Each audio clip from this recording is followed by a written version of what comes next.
जय श्री राम बंधुओं, जय श्री हनुमान। अभी अभी एक क्वेश्चन कमेंट किए हैं यूट्यूब पर। वो है राजू दीक्षित जी, बोल रहे हैं कि जो हम हनुमान चालीसा पाठ तो करते हैं लेकिन मेरा मन भटक जाता है। मैं पूजा पर बैठता हूँ लेकिन मन मेरा भटका हुआ रहता है। हनुमान चालीसा पाठ पढ़ता हूँ, मन भटक जाता है। इस तरह के क्वेश्चन, इस तरह के प्रश्न बहुत सारे हमारे बंधुगण यूट्यूब पर किए हैं। जब देखते हैं जो इस तरह के प्रश्न आते हैं तो हमको इस पर वीडियो बनाने में बड़ी खुशी होती है और वीडियो बना करके मैं संतुष्ट होता हूँ। जो आप लोगों का क्वेश्चन का मैं अपने श्री हनुमान जी के दिए हुए ज्ञान के अनुसार आपको उत्तर दे पाया हूँ और मुझे बहुत खुशी होती है आप लोगों के प्रश्न का उत्तर देने में। ऐसे ही आप लोग कमेंट करते रहिए जिससे मैं आप लोगों को एक प्रसंग के माध्यम से आप लोगों को एक उत्तर दे सकूं। कम से कम इस लायक तो आप लोग हमें समझ रहे हैं, तो हम समझते हैं ये श्री हनुमान जी की हमारे ऊपर असीम कृपा है। तो बंधुओं, चलिए इसी प्रश्न का उत्तर देने चलते हैं। जो कमेंट आए हैं राजू दीक्षित जी का और भाई बंधुगण का आए हैं, तो उनका उत्तर देने से पहले मैं अपने चैनल पर जितने भी बंधुगण नए विजिट किए हैं, पहली बार यदि हमारे चैनल पर विजिट किए हैं, तो उनका मैं अपने चैनल पर तहे दिल से स्वागत करता हूं और स्वागत के साथ एक निवेदन करता हूं कि पहली बार यदि चैनल पर विजिट किए हैं तो कृपया करके चैनल को सब्सक्राइब कर लें और बेल आइकन को प्रेस करके ऑल पर सेट कर लें और कमेंट में प्रभु श्री राम का नाम जय श्री राम अवश्य लिखें। बंधुगण, एक बात आप लोगों से बताना चाहूँगा कि जितना भी व्यूज आते हैं, सब माने 97% व्यूज रहते हैं, तो उसमें से देखते हैं सब्सक्राइब जो आप लोग बहुत कम लोग करते हैं। क्योंकि हमारा छोटा सा चैनल है इसलिए आप लोग नहीं करते हैं, या हमारे बातों से संतुष्ट नहीं होते हैं इसलिए नहीं करते हैं, या आपको अच्छा नहीं लग रहा है इस वजह से नहीं कर रहे हैं। तो कमेंट के मार्फत आप लोग ज़रूर बताइए जो आप लोग क्या कहना चाह रहे हैं और किस मैंने क्या कहता वजह से सब्सक्राइब नहीं करते हैं। बंधुगण, ये छोटा चैनल है हमारा, यदि आप लोग सब्सक्राइब करेंगे तो उसमें आपका कुछ भी नुकसान नहीं है, कुछ भी नुकसान नहीं है। और यदि आप लोग सब्सक्राइब करेंगे तो हमारा एक मनोबल, आपका कमेंट, आपका लाइक हमारा आत्मबल को बढ़ाता है। तो ये आप लोगों पे निर्भर करता है जो आप हमारा आत्मबल को बढ़ाना चाहते हैं या घटाना चाहते हैं, ये आप पर निर्भर करता है।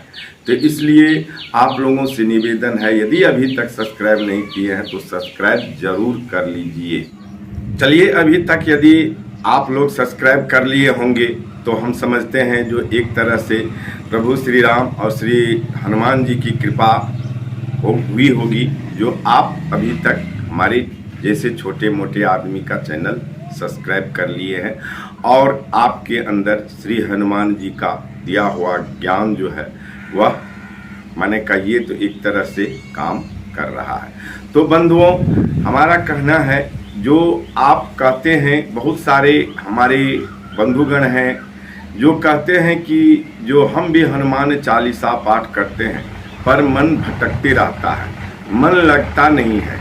कभी कहते हैं जो चंद तरह की बातें दिमाग में आते रहते हैं। तो ऐसा सबों के साथ होता है, ये मत सोचिए आप जो आप ही के साथ ऐसा हुआ है। जब आप भगवान की तरफ भक्ति पर बढ़ते हैं तो पहले पहले आपकी संसारिक चिंताएं जो है वह आपको माने क्या कहता मानस में आपके जो मस्तिष्क है उसमें विचरण करने लगते हैं। धीरे धीरे धीरे आपको संसार से विचरण कराते कराते कराते कराते तब जाकर कि वह एक सांसारिक चिंतन, सांसारिक जो आपके सोच है, यानी सोचते रहते हैं, उसको थिंकिंग भी कहते हैं। तो वह थिंकिंग यदि आपका धीरे धीरे कटेगा तो वह शून्य हो जाएगा।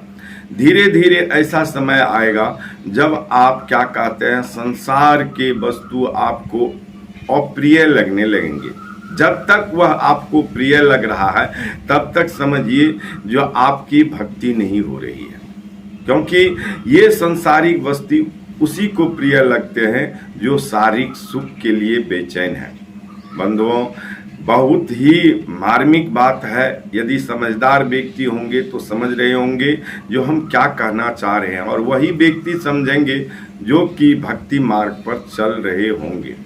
क्योंकि यह संसारिक वस्तु ऐसा कौन मनुष्य है जो आज उनको प्रिय नहीं है, क्योंकि सारे व्यक्ति को यह शरीर की सुख चाहिए, शारीरिक सुख सबको चाहिए। वैसे ही कोई ऐसे बिरले मुनि महात्मा, बड़े बड़े संत या बड़े बड़े पहुँचे हुए फकीर हैं जो अंदर ही अंदर मन जाप, साधना जाप या क्या कहता है सुबह भगवान के लिए बेचैन होकर उठते हैं, बरसों से कर रहे हैं, तो उन्हीं को इन बातों का अर्थ लगेगा। क्योंकि सामान्य मानव जो है वह अपने क्रियाकलाप काम काज में यानी इतना बेचैन है, इतने व्यस्त हैं जो उनको फुर्सत कहाँ है ये वीडियो सुनने की, उनको फुर्सत कहाँ है ये सब करने की। और जब सारे चीज़ से थक जाते हैं कमा धमा करके और बुढ़ापे में आते हैं, तब उनको याद आता है कि जो एक बार भी हम जिंदगी में पूजा पाठ नहीं किए हैं। उस वक्त भी यदि उनको पछतावा हो जाता है तो समझिए एक प्रभु श्री राम की कृपा उन पे हुई है। जा पर कृपा राम की हुई, ता पर कृपा करें सब कोई। तो जब राम की कृपा होगी तभी आप भक्ति को सुनिएगा, कथा को सुनिएगा या कथा को में रुचि लीजिएगा। और सुनने से कुछ नहीं होता, सुनकर करने से बहुत कुछ होता है। रामचरितमानस पाठ पढ़ते हैं लोग, सुनते हैं, आजकल मोबाइल पर हनुमान चालीसा लगा देते हैं, लेकिन उसमें डूबते कितने आदमी हैं, उसको कितने आदमी रुचि से सुनते हैं। उसमें रुचि लेने की ज़रूरत है। जितना रुचि लीजिएगा उतना फल मिलेगा। जितना कोई कथा को आप सुनते हैं उनको अपने जीवन में उतारिएगा, उतनी बड़ी फल होती है, उतनी बड़ी फल की प्राप्ति होती है। तो बंधुओं, मैं इस वीडियो को उतना ज़्यादा लंबा नहीं करना चाहता हूं। आप लोगों का कमेंट ऐसे आते रहेगा, हम अपना मैंने क्या कहता उत्तर देते रहेंगे और आप लोगों के कमेंट पर वीडियो बनाता हूं। इसलिए आप लोग हमसे क्वेश्चन कीजिए, कमेंट कीजिए, जिससे आपका भी मैं उत्तर दे सकूं। और जिन भाई लोग ने अभी तक चैनल को सब्सक्राइब नहीं किए हैं, प्लीज़ वह सब्सक्राइब करके जाइए, क्योंकि सब्सक्राइब करने से ही हमारा और आपका मनोबल जो है, आप हमारे मनोबल को बढ़ा सकते हैं। जय जय श्री राम, जय जय सीताराम। प्रभु करे सभी सुनने वाले का कल्याण।